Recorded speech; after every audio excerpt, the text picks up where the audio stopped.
హిందూ నమస్కారం. ఈ మధ్యకాలంలో కొంతమంది యాత్రికులు కేదార్నాథ్ వెళ్తున్న సమయంలో మార్గమధ్యంలో ఇద్దరు సాధుల వేషధారణలో నడుచుకుంటూ ఇట్లా వస్తున్నారనమాట. వీళ్ళ మీద కొద్దిగా అనుమానం వచ్చేసి వీళ్ళని వీడియో తీస్తూ ప్రశ్నించగా, మీ ఆధార్ కార్డు చూపించండి అని అంటే వాళ్ళు కొద్దింత నీళ్ళు నమ్ముతున్నట్టుగా ఉంది.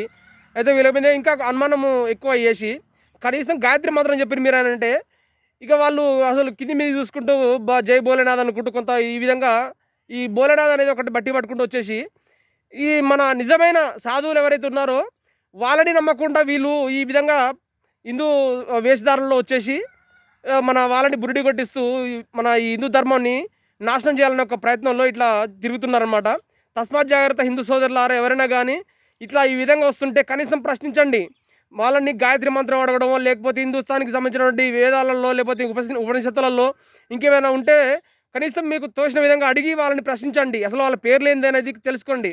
వాళ్ళని లోతుగా ప్రశ్నించగా వాళ్ళు రోహింగ్యాలని తేలిందనమాట. చూడండి, రోహింగ్యాలు మన దేశంలో ఎక్కడ ఎంత లోతుగా పాతుకుపోతున్నారో ఒకసారి చూడండి. ఎంత ప్రమాదమో ఈ దేశానికి ఒకసారి బాగా గమనించండి. కాబట్టి హిందూ సోదరులారా, ఈ నిజానికి అబద్ధానికి తేడా తెలవలేకపోతుంది.